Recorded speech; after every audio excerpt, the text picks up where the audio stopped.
Hello everyone, welcome to my channel Abha English classes. इस video में हम रेनबो पार्ट 2 का प्रो सेक्शन का चैप्टर 2 पढ़ने वाले हैं, जिसका नाम है भारत इज माय होम, जिसके राइटर हैं जाकिर हुसैन। अगर मेरे चैनल को सब्सक्राइब नहीं किया है तो प्लीज सब्सक्राइब कर दीजिए एंड लाइक कर दीजिए एंड शेयर कर दीजिए अपने फ्रेंड्स के साथ, क्योंकि हम पूरा जो ये बुक है पढ़ने वाले हैं क्लास 12 का। स्टार्ट करते हैं भारत इज माई होम। अगर वीडियो अच्छा लगे तो प्लीज लाइक कर दीजिएगा। पहले हम इंट्रोडक्शन देखेंगे, उसके बाद हम चैप्टर देखेंगे, ठीक है। तो स्टार्ट करते हैं। डॉक्टर जाकिर हुसैन 1897 टू 1969 यानी डॉक्टर जाकिर हुसैन का जन्म हुआ था 1897 में एंड उनकी मृत्यु हुई थी 1969 में। Born in Hyderabad, was one of our greatest freedom fighter. तो इनका जन्म हुआ था हैदराबाद में और ये हमारे ग्रेटेस्ट फ्रीडम फाइटर यानी हमारे जो स्वतंत्रता सेनानी थे उनमें से एक थे। As well as an eminent educationist और वो क्या थे, एमिनेंट एजुकेशनिस्ट। तो यहाँ पे एमिनेंट का मतलब क्या हो गया, एमिनेंट का मतलब होता है विख्यात या प्रख्यात, यानी बहुत महान, मतलब एजुकेशनिस्ट है, शिक्षाविद थे। शिक्षाविद मतलब शिक्षा पे बहुत ज्यादा जोर डालते थे कि लोगों के पास शिक्षा पहुंचनी चाहिए, अच्छी क्वालिटी की शिक्षा पहुंचनी चाहिए। इस पे वो बहुत ज्यादा लोगों को बताते थे। Dr. Hussain became the President of India in 1967. जो डॉक्टर जाकिर हुसैन थे वो 1967 में भारत के राष्ट्रपति बने थे। Earlier he had served as the Governor of Bihar, और इसके पहले उन्होंने बिहार के गवर्नर के रूप में भी सेवा प्रदान की थी। मतलब वो इससे पहले राष्ट्रपति बनने से पहले वो भारत के गवर्नर भी रह चुके हैं। Bharat is my home is an extract from the speech he gave in 1967 after taking the oath as president. तो जो भारत इज माई होम यानी भारत मेरा घर है, ये एक एक्सट्रैक्ट है, एक मतलब उसमें से निचोड़ है उनके स्पीच का जो उन्होंने दिया था 1969 में, जब उन्होंने प्रेसिडेंट के रूप में यानी राष्ट्रपति के रूप में जब उन्होंने शपथ ली थी, तब उन्होंने ये स्पीच दिया था और उसी का ये एक्सट्रैक्ट है Bharat is my home. In his first speech as the president of India, जो कि उनकी जो पहली स्पीच थी as a president of India यानी राष्ट्रपति के रूप में, भारत के राष्ट्रपति के रूप में उनकी पहली जो स्पीच थी, doctor Zakir Hussain pledge himself, उसमें डॉक्टर जाकिर हुसैन ने अपने आप से ये शपथ ली थी, ये कसम खाई थी, to the service of the totality of India's culture, कि वो भारत की संपूर्णता और उसके जो कल्चर है, उसकी जो संस्कृति है, उसको सर्विस करेंगे, सेवा करेंगे उसको, ठीक है। तो आगे चैप्टर को देख लेते हैं। फर्स्ट जो हमारा पैराग्राफ है उसको देखते हैं। I must confess that I am overwhelmed by the trust my people have placed in me by electing me to the highest office in the land. तो यहाँ पे बोल रहे हैं कि मुझे ये जरूर मानना चाहिए। कन्फेस का मतलब होता है स्वीकार करना, ठीक है, मतलब अपने बातों को मान लेना, उसको बोलते हैं कन्फेस, ठीक है। तो मुझे ये जरूर कन्फेस करना चाहिए कि मैं आज ओवरवेल्म्ड हूँ, मतलब अभिभूत हूँ या फिर बहुत ज्यादा भावुक हूँ। बाय द ट्रस्ट, इस विश्वास के लिए, इस विश्वास के द्वारा जो मेरे लोगों ने, मेरे देश के लोगों ने जो मुझ में जो विश्वास दिखाया है, उससे मैं बहुत ज्यादा अभिभूत हूँ, बहुत ज्यादा भावुक हूँ, बहुत ज्यादा मतलब उनको बहुत अच्छा लग रहा है। By electing me to the highest office in the land, कि उन्होंने, मेरे लोगों ने यानी मेरे देश के लोगों ने मुझे इतने बड़े, मतलब सबसे बड़े, देश के सबसे बड़े हाईएस्ट ऑफिस में चुना है, ठीक है। मतलब जो हमारा सबसे बड़ा ऑफिस है, राष्ट्रपति का पद जो है सबसे बड़ा है हमारे देश में, तो वो उसके लिए उनको चुना गया है, तो इसलिए वो बहुत ज्यादा ओवरवेल्म्ड है। डॉक्टर राधा कृष्ण, अब यहाँ पे वो डॉक्टर राधा कृष्ण के बारे में बोल रहे हैं। Doctor Radha Krishna brought to the presidency a mental equipment. तो यहाँ पे बोल रहे हैं कि डॉक्टर राधा कृष्णन जो थे हमारे उसके पहले राष्ट्रपति थे, वो उन्होंने ब्राउट टू द प्रेसिडेंसी यानी उन्होंने प्रेसिडेंसी को दिया है। ब्राउट मतलब होता है लाना, ठीक है, मतलब यहाँ पे हम उसको बोलेंगे कि दिया है। अ मेंटल इक्विपमेंट, एक मानसिक औजार दिया है। अ डिग्री ऑफ एरुडेशन, और एक डिग्री ऑफ एरुडेशन, एरुडेशन का मतलब होता है एजुकेशन, ठीक है, या फिर कोई लर्निंग, ठीक है, मतलब इसका शिक्षा हो गया, ठीक है, इसका मतलब हो गया शिक्षा। And wealth of experience rarely to be found anywhere, और उन्होंने क्या दिया है, अनुभव, एक्सपीरियंस का मतलब होता है अनुभव का जो धन दिया है, वेल्थ का मतलब होता है धन दौलत, ठीक है। उन्होंने जो अनुभव का जो धन दिया है वो मतलब बहुत ज्यादा कम पाया जाता है। मतलब डॉक्टर राधा कृष्णन ने जो प्रेसिडेंसी को दिया है वो क्या क्या है, एक मेंटल इक्विपमेंट दिया उन्होंने, एक डिग्री ऑफ एजुकेशन दिया है, एरुडेशन दिया है, मतलब उन्होंने शिक्षा दिया है, डिग्री ऑफ शिक्षा दिया है, एंड वेल्थ ऑफ एक्सपीरियंस यानी अनुभव का जो धन है वो दिया है, जो कि कहीं और नहीं मिलेगा। During a time devoted to the pursuit of knowledge and truth, अपने मतलब पूरे जीवन के दौरान वे कहाँ डिवोटेड थे, वो कहाँ समर्पित थे, नॉलेज प्राप्त करने के लिए वो समर्पित थे, यानी ज्ञान प्राप्त करने के लिए समर्पित थे, और सत्य को प्राप्त करने के लिए समर्पित थे। He has done more than probably any other man to bring out and explain Indian philosophical thought. ठीक है, He has done more than, उन्होंने किसी भी दूसरे व्यक्ति से ज्यादा दिया है या फिर किया है, ठीक है, लगभग किसी भी दूसरे आदमी से ज्यादा उन्होंने दिया है। ब्रिंग आउट, ठीक है, ब्रिंग आउट मतलब दिया है, एंड एक्सप्लेन, और उन्होंने एक्सप्लेन किया है, विस्तार मतलब उसको समझाया है, एक्सप्लेन किया है। इंडियन फिलोसॉफिकल थॉट मतलब भारतीय दार्शनिक जो सोच है, जो विचार है, भारत की जो दार्शनिक विचार है, and the oneness of all true spiritual values, और जो भारत में जो अनेकता में एकता की जो सच्ची आध्यात्मिक जो मूल्य हैं उसको उन्होंने जो समझाया है,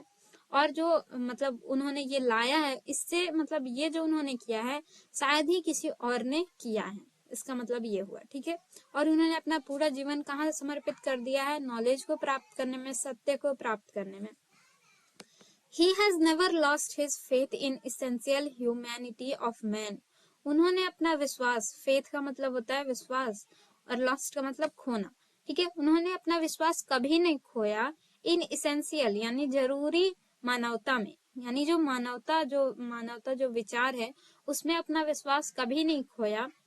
and he himself has never cease to, और उन्होंने कभी भी सीज नहीं किया, उन्होंने खुद को कभी भी रोका नहीं। सीज का मतलब होता है रोकना, ठीक है, किसी चीज को रोक देना या फिर बंद कर देना, उन्होंने कभी भी रोका नहीं। To campaign the right of all men to live in dignity and with justice, उन्होंने इस चीज को मतलब बताने में, कैंपेन करने में, सपोर्ट करने में, कैंपेन का मतलब होता है सपोर्ट करना या फिर उसको बहुत ज्यादा समर्थन देना या फिर उसको फैलाना, ठीक है, कैंपेन करने में उन्होंने खुद को कभी नहीं रोका। और वो उनका ये मानना था कि जो सारे व्यक्ति हैं उनको अपने डिग्निटी यानी अपने सम्मान के साथ और न्याय के साथ जीने का अधिकार है, ठीक है, वे इस बात का कैंपेन करते थे। मतलब वो सारे लोगों को ये बताते थे कि उनका अधिकार क्या है, उनको मतलब अपने सम्मान और अपना न्याय जो है उनको सभी व्यक्तियों को मिलना चाहिए, और सबको अपने अपने अपने सम्मान के साथ जीने का अधिकार है। थर्ड पैराग्राफ देखते हैं। I can only assure you that I entered this office in a spirit of prayerful humility. यहाँ पे बोल रहे हैं कि मैं आपको सिर्फ ये अश्योर कर सकता हूँ, ये क्या आश्वासन दे सकता हूँ कि मैं इस ऑफिस में स्पिरिट यानी जो मेरी आत्मा है, ठीक है, ऑफ प्रेफुल ह्यूमिलिटी, कि मैं यहाँ पे प्रार्थना पूर्ण विनम्रता के साथ इस ऑफिस में, जो राष्ट्रपति का ऑफिस है इसकी बात बोल रहे हैं, उस ऑफिस में प्रवेश कर रहा हूँ। एंड टोटल डेडिकेशन, और मैं संपूर्ण समर्पण के साथ यहाँ पे प्रवेश कर रहा हूँ। I have just taken the oath of loyalty to the constitution of India, और मैंने क्या किया है, मैंने कॉन्स्टिट्यूशन ऑफ इंडिया यानी भारत का जो संविधान है उसके प्रति निष्ठा रखने की शपथ खाई है या फिर कसम ली है, ठीक है। ओथ का मतलब होता है शपथ लेना, ठीक है। It is the constitution of comparatively new state, ये जो कॉन्स्टिट्यूशन है यानी जो भारत का जो कॉन्स्टिट्यूशन है, जो संविधान है, of a comparatively new state, वो क्या है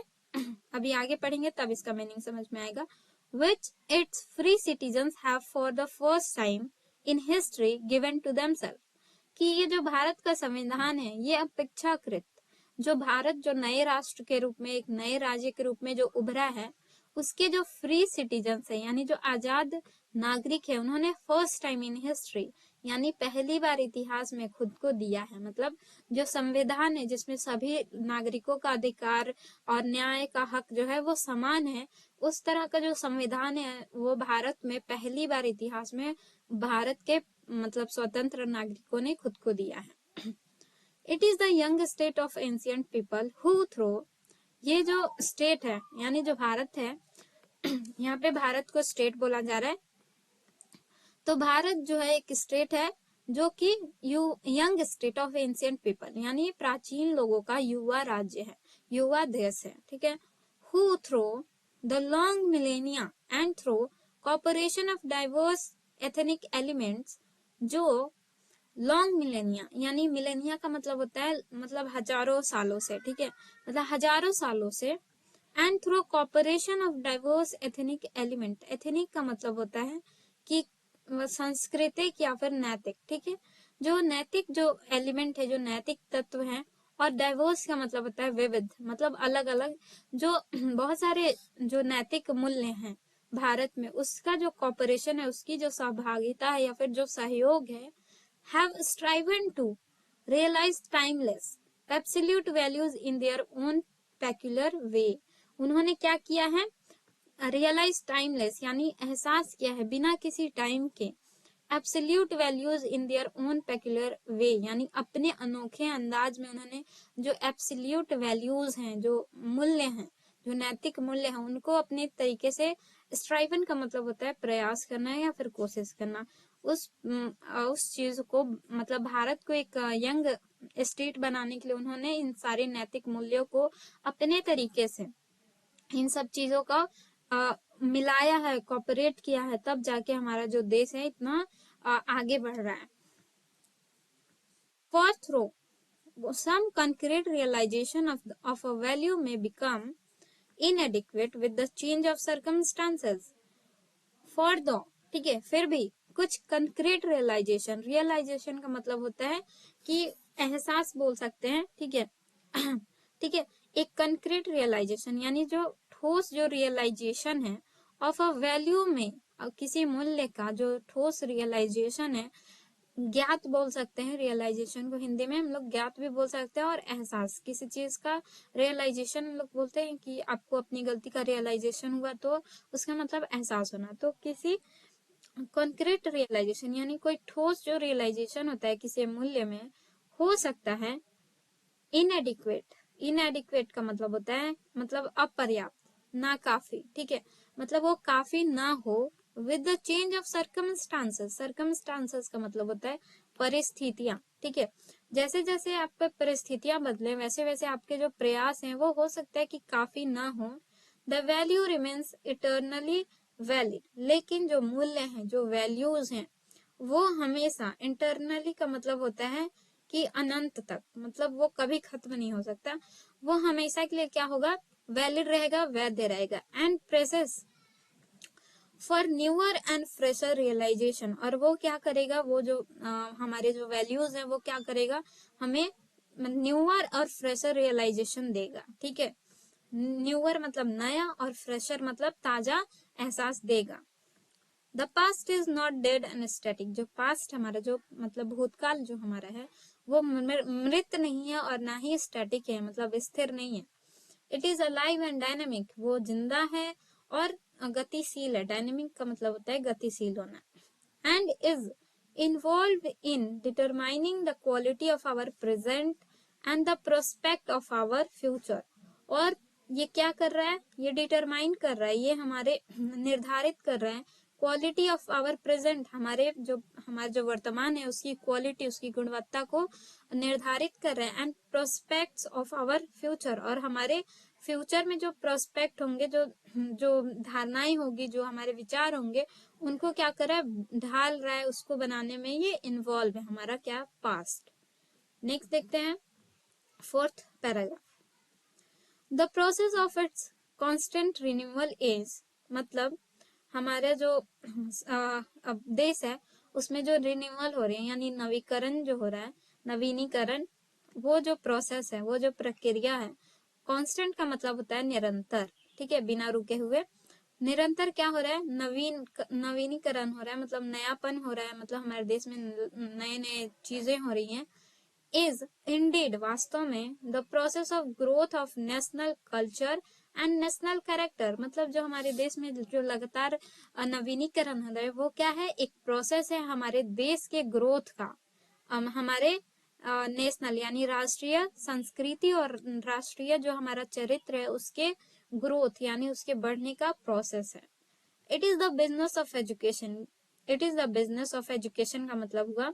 कि जो ये एजुकेशन का काम है, ये एजुकेशन का काम है, एज आई सी इट, जैसा कि मैं देखता हूँ, to minister this constant renewal, कि ये जो लगातार जो हमारे यहाँ नवीनीकरण हो रहे हैं वो किसका काम है, मिनिस्टर का मतलब होता है, यहाँ पे मिनिस्टर का मतलब मंत्री नहीं होगा, यहाँ पे मिनिस्टर का मतलब होगा कि देख रेख करना, ठीक है, इस चीज की देखरेख करना, जो हमारे यहाँ कांस्टेंट रिन्यूअल हो रहे हैं इस चीज की देखरेख करना किसका काम है, तो एजुकेशन का काम है। And I may be forgive the presumption that my choice to this high office has mainly, ठीक है, and I may be forgiven, forgiven का मतलब होता है माफ कर देना, ठीक है, और मुझे माफ कर दिया जाना चाहिए, द प्रिजम्पशन, मेरे प्रिजम्पशन यानी मेरी जो धारणा है, प्रिजम्पशन का मतलब जो हम अवधारणा, जो हम पहले ही सोच लेते हैं उसको बोलते हैं अवधारणा, प्रिजम्पशन, ठीक है, डेट माई चॉइस, की मेरी जो चॉइस है, मेरी जो पसंद है, या फिर मेरा जो क्या बोलेंगे उसको, चॉइस को हिंदी में हमारा जो चयन है, to this high office has mainly, कि मेरी जो हाई ऑफिस यानी जो राष्ट्रपति के ऑफिस है, has mainly if not entirely, मुख्य रूप से अगर पूरी तरीके से नहीं, been made an account of my long association with the education of my people, कि मैं इसके साथ, अगर मैं मेनली इस ऑफिस में इसलिए हूँ, अगर पूरी तरीके से नहीं तो क्योंकि मैं मतलब बहुत दिनों से, बहुत लंबे समय से, एसोसिएशन का मतलब होना है जुड़ा होना, ठीक है, एसोसिएट जिसको बोलते हैं मतलब जुड़ा होना, विद द एजुकेशन, मैं शिक्षा से जुड़ा हुआ हूँ अपने लोगों के साथ, इसलिए मुझे ये ऑफिस मिला है, ठीक है। Education is a prime instrument of national purpose, and that quality of education is inescapably involved in the quality of the nation. I maintain, मैं ये मेंटेन करूंगा, मैं ये बनाए रखूंगा कि एजुकेशन जो है वो प्राइम इंस्ट्रूमेंट यानी मुख्य औजार है हमारे नेशनल पर्पस का, हमारे राष्ट्रीय उद्देश्य का, and that quality of education, और जो क्वालिटी ऑफ एजुकेशन है मतलब जो शिक्षा की गुणवत्ता है, जो उसकी क्वालिटी है, इज इनएस्केपेबली, वो बिना किसी मतलब खराबी के साथ, बिना किसी खराबी के, involve in the quality of the nation, वो क्वालिटी ऑफ नेशन यानी जो राष्ट्र की गुणवत्ता है उसको बनाने में जो एजुकेशन की क्वालिटी है उसका बहुत ज्यादा योगदान है, ठीक है। तो आई होप आपको यहाँ तक समझ में आ गया होगा अच्छे से। वीडियो कैसा लगा है प्लीज कमेंट करके बताइए, एंड लाइक नहीं किया तो प्लीज लाइक कर देना और चैनल को सब्सक्राइब कर देना। एंड इसके पहले हमने एक चैप्टर कंप्लीट कर लिया है, इंडियन सिविलाइजेशन एंड कल्चर, वो वीडियो नहीं देखा है तो आप लिंक डिस्क्रिप्शन में आप वहां से देख सकते हैं, और हम ग्रामर भी पढ़ रहे हैं साथ में, तो उसका लिंक डिस्क्रिप्शन में आपको देखना है तो आप देख सकते हैं। Thank you for watching.